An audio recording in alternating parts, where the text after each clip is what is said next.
Bueno, estamos ya en contacto en este momento con el doctor Delfín Pino. Él es abogado experto en temas parlamentarios. Delfín, muy buenas noches. Gracias por estar con nosotros. Muy buenas noches, encantado, en particular porque yo la recuerdo a usted cuando era muy niño y llegaba a casa después del colegio y escuchaba radioprogramas. Recuerdo claramente su nombre y es un gusto estar con usted ahora. Bueno, el gusto también es mío de que usted me diga de que muy niño ha estado escuchando, más que nada, en una radio importante donde realmente nos formamos más de 30 años. Le agradezco mucho el seguimiento que ha hecho a esta labor periodística. No, Delfín, coméntame. Últimamente casi la mayoría de los candidatos a la presidencia, están hablando del tema de la Constitución de 1993. Muchos están diciendo que debe de variar, que ya está, que prácticamente está desfasada, que existen muchos temas importantes que no se ven en esta nueva Constitución. Por ejemplo, se estaba hablando también algunos candidatos de que no debiera haber una nueva Constitución, sino reformar algunos detalles, ¿no? Reformularlos. ¿Qué opinas tú? Un nuevo presidente que tendrá en funciones este año, en julio, ¿podría hacer un cambio de constitución? ¿Y cómo sería ese mecanismo? A ver si nos hace un poco de docencia, Delfín. Claro que sí, encantado.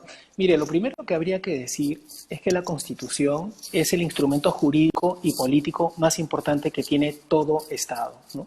En este momento del mundo no hay Estado que no tenga Constitución. Claro, hay Estados que tienen constituciones no escritas, ¿no?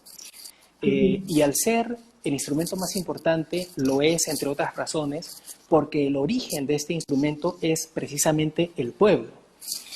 Y es el pueblo quien, a través de un recurso de democracia representativa, que es una asamblea constituyente, produce este instrumento que es fundamental por dos razones. Primero, porque contiene el catálogo de los derechos fundamentales que una sociedad debe respetar y garantizar. Y por otro lado, una constitución debe definir precisamente cómo funciona el Estado para garantizar estos derechos fundamentales, ¿no? Y recientemente también se habla de la constitución económica, ¿no? Es decir, cuál es el régimen o modelo económico que un país, que un Estado adoptará, ¿no? Que es el caso peruano y que es uno de los temas que probablemente es el que tiene mayor ánimo de discusión o debate, ¿no?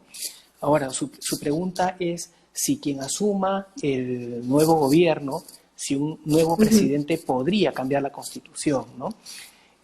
Ahí hay que decir que esta Constitución, o mejor dicho, permítame ir a que en nuestra historia tenemos 12 constituciones y todas ellas han sucedido a quiebres del orden constitucional anterior, a lo que llamaríamos golpes de Estado. Entonces se producía este quiebre y se restituía el orden con una nueva constitución impuesta en todos los casos prácticamente en el seno de contextos de gobiernos dictatoriales, ¿no? Como incluso ha sido el último.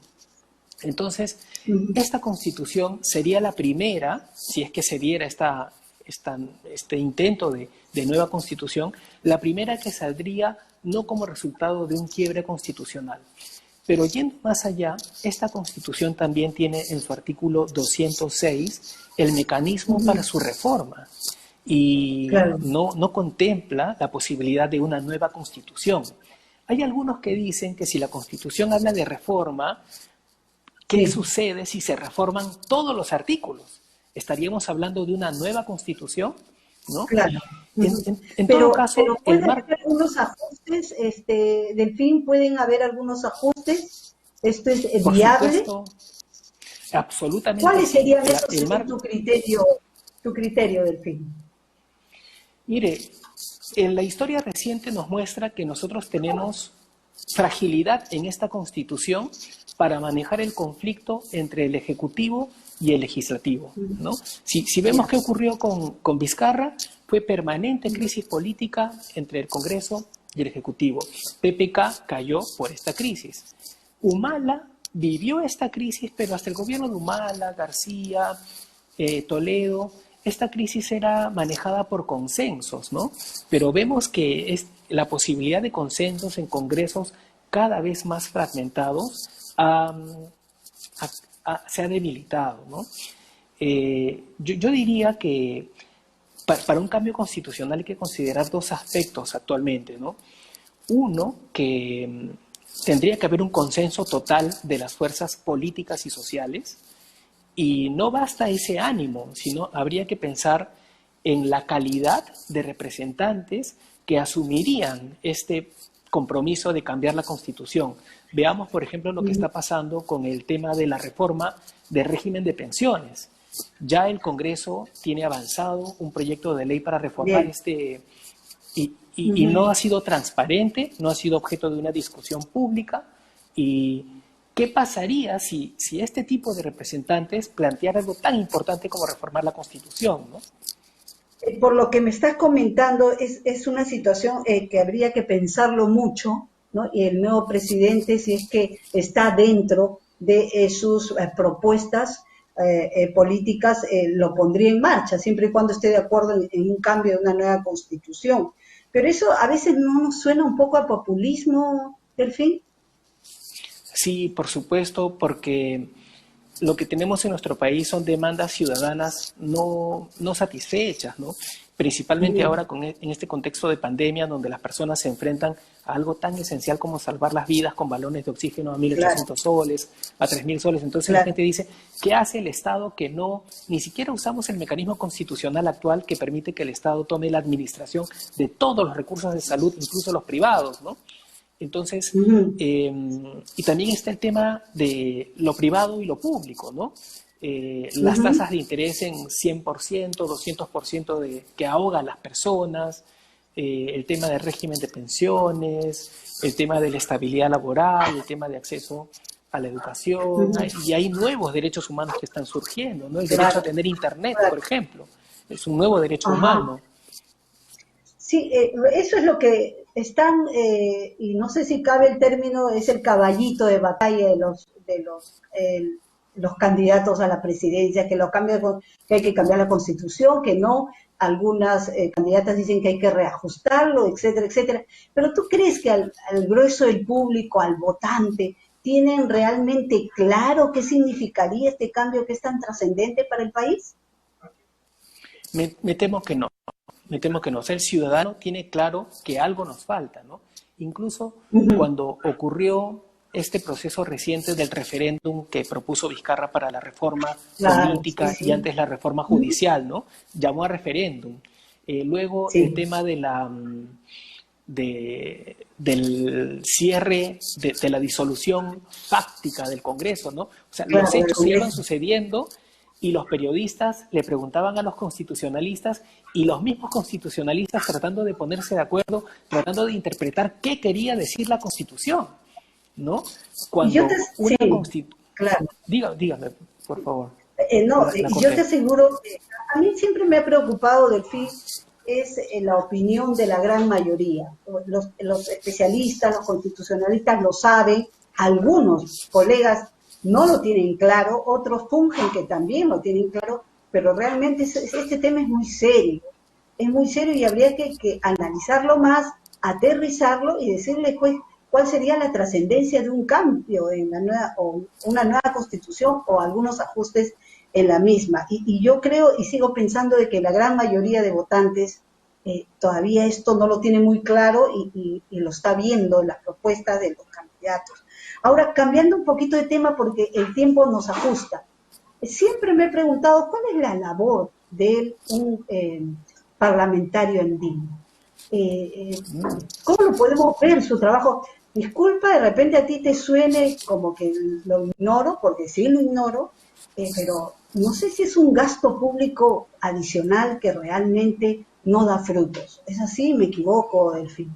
Corrígeme, por favor. Sí, lo que sucede es que, tal como ocurre en Europa, que tenemos una Unión Europea que fue resultado de un proceso de integración, en Sudamérica han habido procesos de integración, el Mercosur, el Pacto Andino, el Acuerdo de Cartagena es uno de los más antiguos o el más antiguo que hay. Estuvo inactivo mucho tiempo también, ¿no?